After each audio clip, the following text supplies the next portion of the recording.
Good afternoon, everyone. This is Bob Barlow, and I'd like to welcome you to the StudentSource webinar, Keeping Hot Leads Hot, or as I like to say, if you snooze, you lose. Give you a little bit of background on myself. Again, my name is Bob Barlow. I'm president of the StudentSource division of Cathedral Corporation. Our corporate office is in Rome, New York. I've worked in higher education, primarily in the lead generation and lead management area for the past 30 years, starting with the Commission on Independent Colleges for New York for 8 years, my own company for 20 years called Higher Education Marketing Associates, and for the past 2 years as president of the StudentSource. Many of you, I'm sure, are already following an excellent lead management program. But the purpose of this webinar really is to confirm what you're doing while allowing you to think about what you might be able to do better.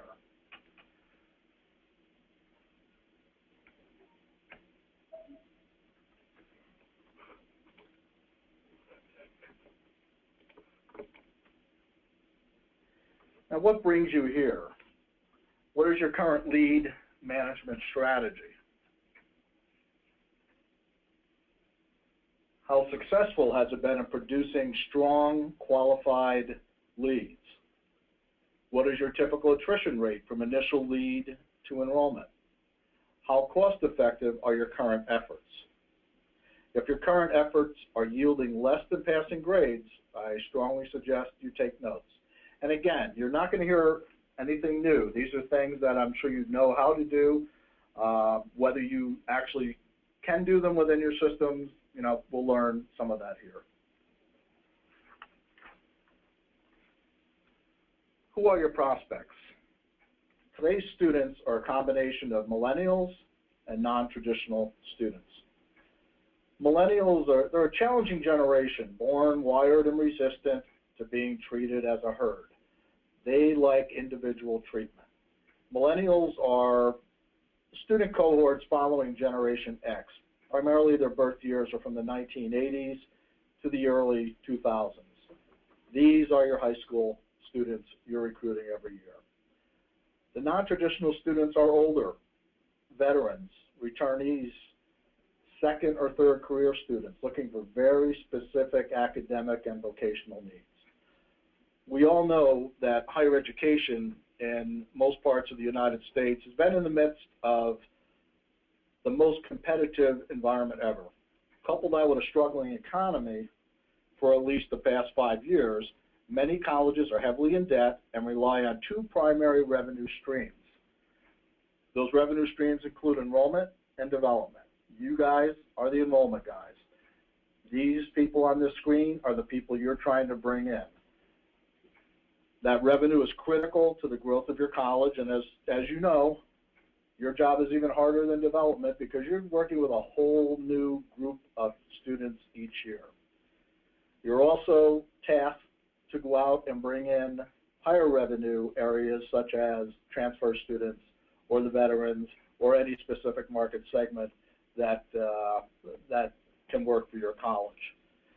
The admissions office is really the college cash register that always seems to be under the gun more and more. Today's students value authentic exchanges. You need to be real. They want personalized communications. They want a rapid response. We live in a world of immediate information exchange. That's more true than ever with high school students because we all know they have iPads, they have iPhones, and they want individual attention. They want to have a relationship. They want to feel part of the message they're receiving.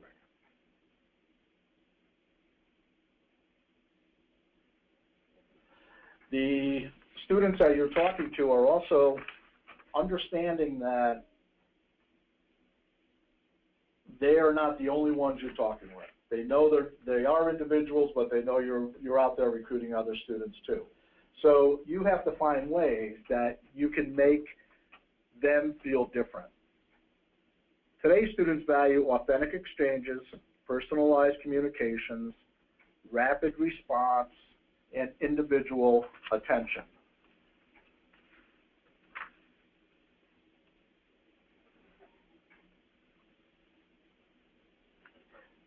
Again, I don't think any of this is something that you're not already aware of. I am waiting for the next slide to come through for you guys, but when you're looking at, especially at millennials, there's so many different forms of media that are out there nowadays that weren't there 10 years ago, 15 years ago, and it's ever changing. Some of those areas where you see that change has been in the social media space. Is it a way to recruit students? Yes. Is it always an effective way? No. There are many other ways that traditionally we reach students. Number one, you'll see on this slide, is product brand conversation with family and friends. It's talking to each other. Again, relationships they already have. Peer reviews, opinions. There are other friends that they, can say that, yeah, I went to that college. It's really great. Professional industry reviews that they can pick up on web searches. Email, text, chat, and friends, with friends and family. All immediate. Social networking and contact, Facebook, Instagram, LinkedIn, product information, buy products from a company website, blogs, bulletin boards, forums, print magazines and newspapers, online magazines or newspapers, radio, on TV, at the movies, banner ads. I'm going through that quickly, but what's interesting about this list is a lot of this wasn't here 15 years ago. You're faced with trying to pull all these things together and decide what works best for you. Every college is unique in how they market themselves because their student body is unique.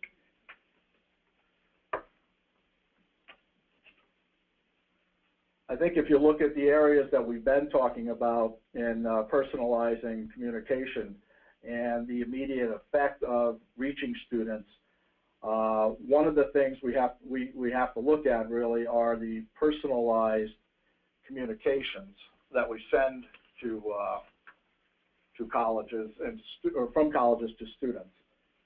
I'm just waiting for your next slide to come up. When you're talking about students and as prospects, you need to approach them who and where they are. It used to be we could send out search mailings to mass mailing lists, a lot of shotgun approach kind of mailings. It's too expensive to do that. Print and postage, we know, are very expensive. We need to really concentrate on who we want to talk to, which means, as we'll get into this, we need to research the students that we're talking to. We need to know them better. We need to know that where they're coming from, so that when you put together your marketing programs, you're going to know how to buy mailing lists, buy the correct mailing list by targeted audiences that you need to talk to, without worrying that you've got a lot of names in there that just probably are never going to be effective for you, thus a waste of money. Rapid response is very important to your prospects. Students expect response with no downtime. Letting them hang on while they wait for a follow-up communication is the easiest way to turn a lot of leads into a lost lead. A hot lead can cool in the time it takes to send a text. They really do need that rapid response. Here's an example. I've been doing lead generation, as I said, for many years for colleges, primarily through publication advertising. I've been at many, many college campuses where I walk in and they say, wow, Bob, we've got 200 leads that have come in from our area, and we're thrilled about this. And that meeting, let's say one of those meetings takes place a month after our mailings have gone out to do the lead generation. So, of course, I always ask the question is, that's great, you got that number, how is the follow-up going? And more times than not, even today, I'm being told that they have not followed up on the leads as of yet. Part of that's delays in data entry, part of it's delays in just not having, the personnel to follow up on them. If you're not getting in touch with these students right away, rapidly, you're going to lose them. Individual attention. Try to put yourself in their shoes, if that's at all possible, and that's not easy. Not only do you want to know them, but they want to know you. They want to know who you are, how they fit in. Fortunately, keeping in close personal touch doesn't have to mean spending a lot of money or staff time. Today's lead generation and management technologies, including personalization and automation, can make the connection quickly and cost effectively.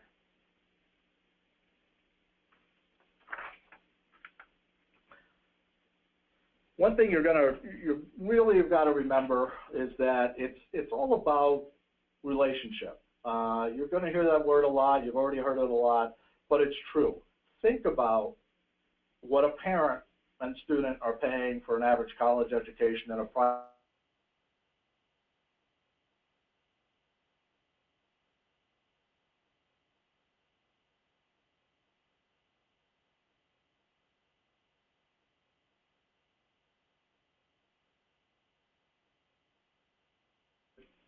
and parents. Keep the parents in the loop of the communication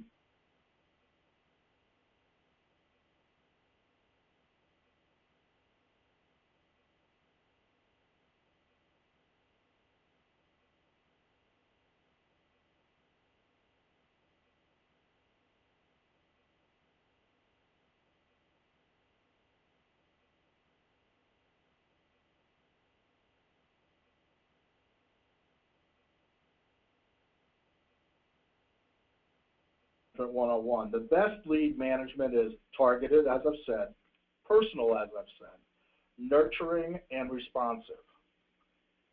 Nurturing meaning regular communication specific to that student, and responsive, no delays.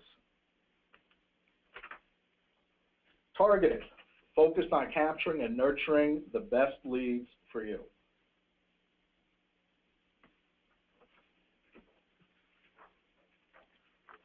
Again, you know who you want to reach. You know what students you want to target. You need to go after them specifically to let them know that you want them. It needs to be personal. It needs to be targeted to let prospective students know you know who they are. In other words, if you're just talking to a student when they come to visit you on campus, wouldn't you just start chit-chatting about things to learn about, where they're from, what they do, what their goals and objectives are? That can also be done through mail, through email. There's plenty of approaches that can be taken to find out who that specific person is without having to see them face to face. So personal, tailored to let prospective students know you know who they are. Nurturing. Nurturing is important. Keeping the personal connection engaged throughout the application funnel. And not just through application, we all know deposits and enrollments. If you're not keeping a student engaged through that entire process, there's probably another college that is. As I said early on in this presentation, the competition for students is at an all-time high. That's not going to go away. There's fewer students to recruit out there. There's more questions to be asked. There's more dollars involved than ever before. We need to be nurturing.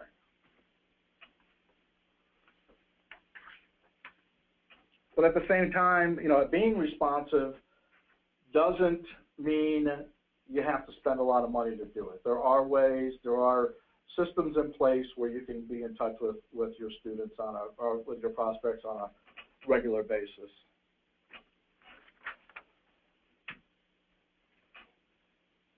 What is really going to yield your best results in the end? You want leads that are truly qualified. You want relationships that grow stronger all through the cycle. I know we've talked about this a little bit, but it's key to making this work. It used to be we would send out a view book, a college catalog, put it in a big envelope, maybe throw a couple brochures in there, and just mail that out and hope something happened. Oh, of course, with an application, if it wasn't forgotten. That's how we communicated with students 15 years ago, 20 years ago. Believe it or not, some of that is still going on. We can't treat everybody alike. These prospects are there to learn about you, and you can do that. You can do that through your own research, getting data into your systems that will help you do that. Relationships that grow stronger all through the cycle. That's important. It's got to be cost effective. If it's not cost effective, then don't do it. High rates of conversion. High rates of conversion are always going to be with the students that you typically would want coming to your college. The ones that fit your profile the best. And when all this is together, then you can calculate your return on investment. Return on investment is not something that is new to higher education, but it's not something also that's been well used in higher education. It's becoming more important because there's less dollars to work with. Even though you guys may be on the front end enrolling these students, and I've seen it in many, many, many cases, budgets are being cut. And that makes it even more and more difficult for you to do your job.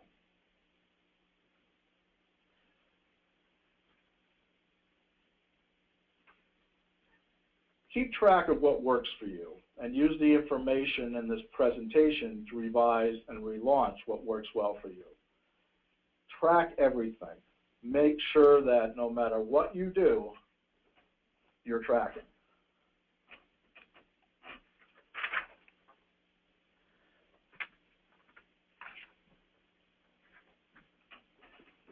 Check.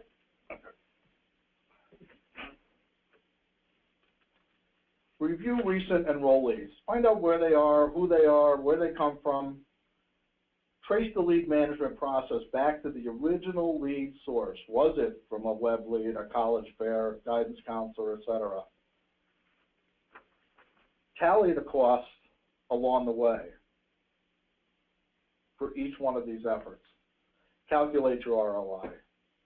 Know what works. Keep what's working, get rid of what doesn't work. Manage your marketing dollars wisely. They're hard to get. Your leads are coming from a variety of sources. It could be email, website visits, direct mail, SMS texting, social media, phone calls, talking to parents, phone calls, I'm meaning incoming and outgoing, telecounseling. Leads could also, to add on to this list, alumni or from current students. Every one of these areas need to be tracked. You need to be watching what's working, what isn't working. For example, if you're on a telephone call, let's say you have students making telecounseling calls, or if you use an outside service, or just your counselors are taking care of those calls, get all the data you possibly can on that prospect that's calling in to find out about your college. Get all that pertinent mailing information, of course, an email, and get the phone numbers, but also learn more about them. What do they want to do? Why are they coming to college? Is it for a job? Is it is it to learn? Is it to go beyond an undergraduate degree? What are their plans? Don't fear the data. The data, you own it. You went out after it. You paid for it. You own it. The data you capture from initial leads will be your most important tool in qualifying and continuing to personalize the lead relationship throughout that funnel. The more individualized the data, the better your chance of establishing a personal relationship with your best prospects. So like I say, don't fear the data. I mean, it really is what you have. It's what tells you who is your perfect student going to be.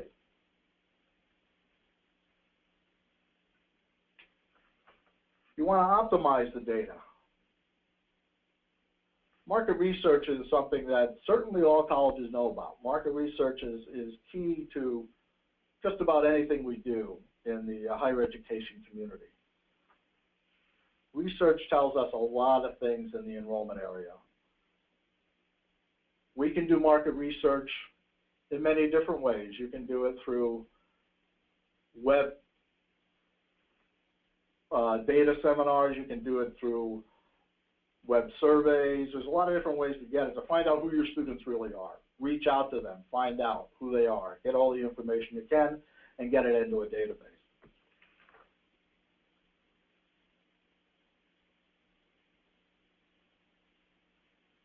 From first contact to enrollment, what you know about your prospective students makes a difference between leads that are hot and leads that are not.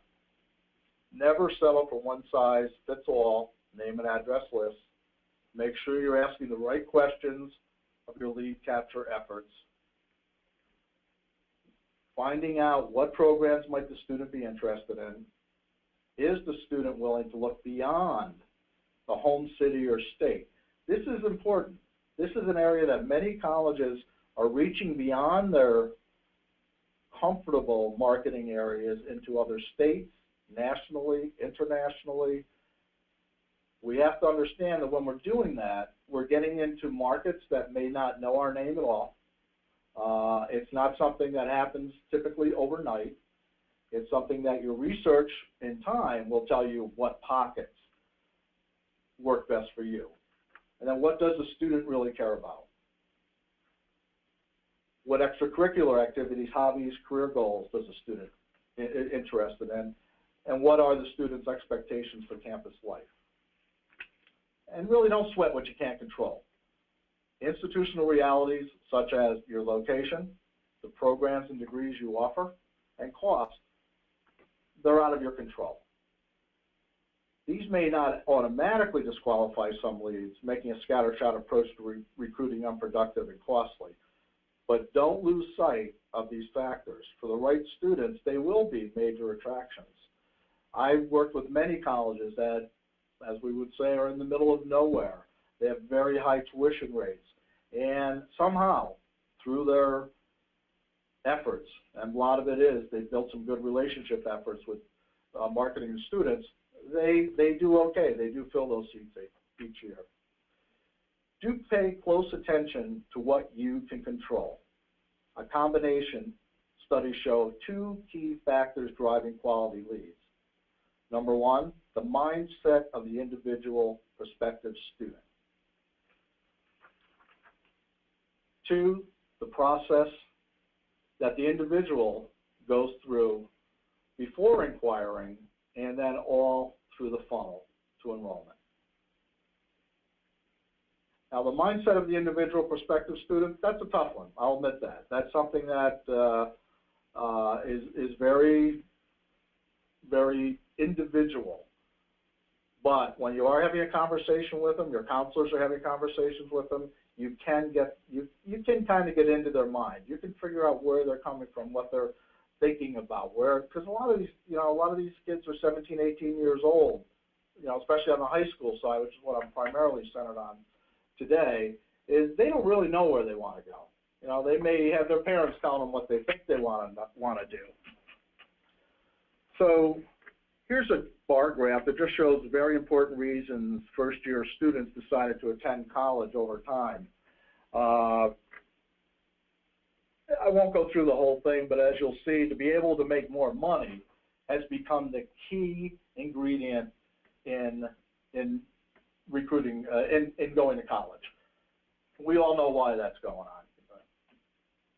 I mean, that's happening because of the economy. I mean, it's obvious. Their parents are saying, before we're going to spend $100,000 or $200,000 on an undergraduate degree, we want to have some pretty good ideas that you in 4 years, and we know how fast this economy is changing right now, that you in 4 years is going to be able to get a job. And then in many cases, these parents are dealing with loans and all that, so they want to make sure when John or Jane get out in 4 years, they can help pay back those loans. That's important.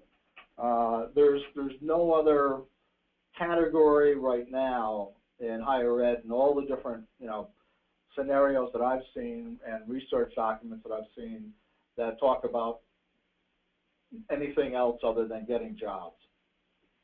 Many colleges, if not most, do have brochures that show by major the salary levels of jobs and the percentage of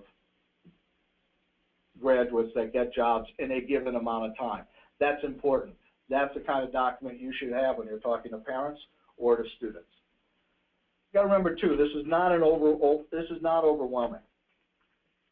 I've just put a portrait here of one prospective student that can be generating using very simple lead generation coding. This person happens to be a male. He has a family income level of $120,000. He lives in Pennsylvania. He's interested in pursuing engineering. Preferred college location is Southeast U.S. He responds to Instagram and direct mail. Wow, that's a lot of information you already know about this guy. You already know his address, you know his email, now you know a lot about him. You can contact him, you can reach out to him in ways that show him that you know what he's interested in. Well, you know that he wants to be an engineer. You can tie him in with a faculty member or a student, even better. Connect him up with, I would connect this guy as a prospect to a student that's already in your engineering program. Let him, through social media, that's when social media can be a big part. Let social media connect the students you already have with the prospects you want to bring in. Use smart data in 2 key ways. Number one, to help you qualify the leads. Don't waste your money. You want only qualified leads. And number two, to help you personalize your communications with your prospects. And we kind of got into this a little bit before with the personalizing your communication with prospects. That's where your database comes in. It's vital that you continue to get all that information.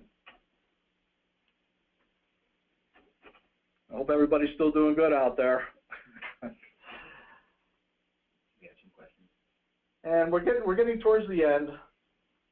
It's important that you got to apply what you've learned in the whole lead nurturing experience. Lead nurturing, again, always communicate personally, whatever the medium. And I know there's a couple of questions. If I could just finish up here, I'd be more than happy to answer them for you. It's communicate through the prospective student's preferred means, whatever that might be. And in most cases, I think you're probably going to find it's going to be Instagram, it's going to be texting, it's going to be possibly email, though that's not as strong as it used to be. You need to keep in touch frequently throughout the cycle with messages tailored to where the prospective student is on the journey. And you need to drive opportunities for in-person, one-on-one interaction. I don't think there's a college campus I've ever been on where they haven't told me, they've always told me that their yield rate increases dramatically if they get the students on campus. They increase even better when you get the parent and the parents and the student on campus. This is vital, but how you get in there is sometimes the difficult journey. Getting them there through phone, email, mail contact, is vital. You want to fill all those seats when they're coming for college visit days. And we all know what those dates are. They tend to be dates where students and parents have got the day off, and you know, they have time to work with you. So there's that slide on the lead nurturing I was talking about. And, you know, most importantly, keeping your response immediate. I've already talked about that, you know, having been, like I said, on campus where that wasn't happening. It's vital.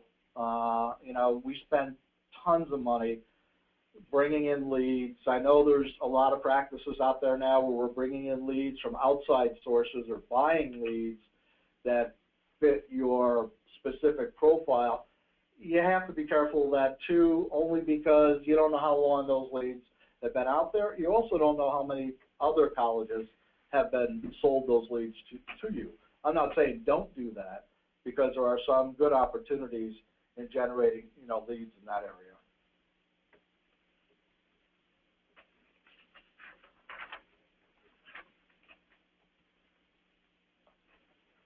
The quick personal response, as I've said, is so vital to today's prospective students. You've got to be nimble so hot leads don't have a minute to cool off. Automating your response systems can be one of the most cost-effective ways to make sure you don't lose by snoozing.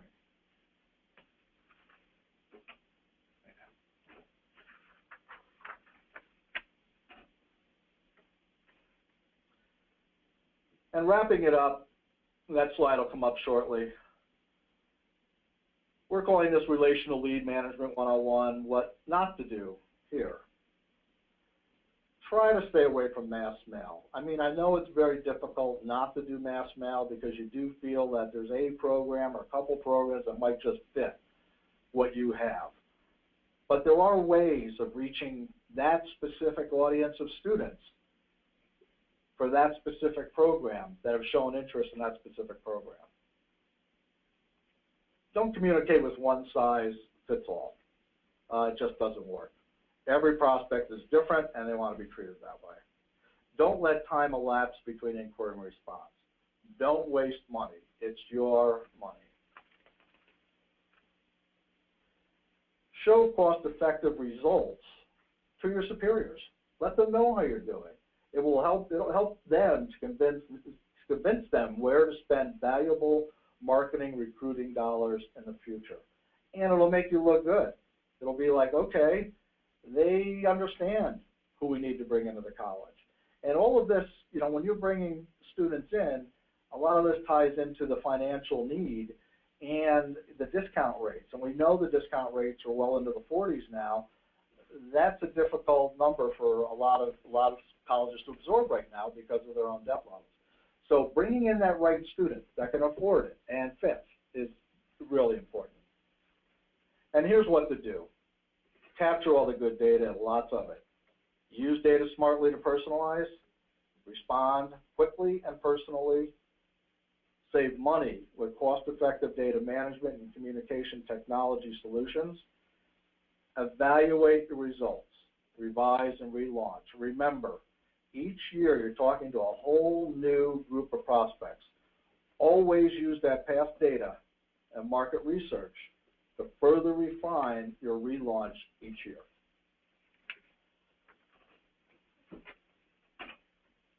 So there was one more slide that'll probably be coming up, but I just do want to wrap it up because, you know, we're running a little late here. But I want to thank you all for being on the call. I will take questions. Again, I'm with Cathedral Corporation, StudentSource Division. My name, phone number, email address is there for any questions you may have after this presentation, but we are there to help you with some of these solutions. I'll be honest with you there, so feel free you know, to contact us about that. So let me just see what the questions are. So, hello everyone, this is Michael DeRoche, the Marketing Director for Cathedral. I'm actually sitting right next to Bob during his fantastic webinar this afternoon. We again really want to thank you again for taking the time to join us, and you know, we thank you for listening. One of a couple of questions that came in, one was, when will the slide be available after the presentation? Everyone that attended this presentation will receive an email early next week with both the slide deck that you can download download, as well as a video of the webinar. It's being recorded currently, so we will have that go out probably by Tuesday for you. One of the questions, Bob, we have here is, how many times do you recommend touching a student to increase response? That's a really good question. Typically, when we're recruiting a student, many colleges now are certainly reaching into their junior year. I would touch at least every 2 to 3 months, whether it be through email, postcard, invitation to campus never hurts, just a visit. But tying them together early on with a student or an alum or something like that, I think would be really effective. That way, there's other ways you're letting the student and the alum do that work for you instead of having to do a lot of mailings. But my suggestion is I would definitely not let it go more than 2 or 3 months. Another question here is there one thing that you have seen that should be focused on to attract the initial responses? One thing that I've seen to attract initial response is, it's a tough one, it really is. That's a tough question because every college is a little bit different. Students respond to, prospects are really responding to things that are of interest to them. So if let's say you've got a nursing program that you want to promote. You're going to buy a mailing list. Let's say if you're going to do a mailing, you're going to buy a mailing list of students that you know are nurses or want to be in a nursing program. Those lists are out there, and you want to mail them and then probably wrap around an email program with those prospects. And that mailing that goes out is going to make them feel good because that is what they're interested in. So that's the best way, I think, to get them to get in touch with you right away. Doing the large general media advertising type of approach doesn't always work. It will certainly bring you in leads, but it isn't always the most effective way to do it. All right, Bob, we have one last question. You mentioned personalization. How can this be done in lead generation? Or what are the best areas for personalization after the name and gender? We've done things beyond name and gender, like major. We've shown what major they're interested in because we already know it. We have that data. We've shown what sport. They've said, I'm interested in soccer. We've done specialized mailings to that specific student that shows a picture of the soccer team. And there's another thing you can do is where these students live. You can say you're only 150 miles from campus. So all of a sudden you're closing their territory a little bit with your college. You're getting to know them a little bit better. So I would use all the data points that you've captured to learn about this student, to go back to them and use that same data to make them feel part of a new relationship.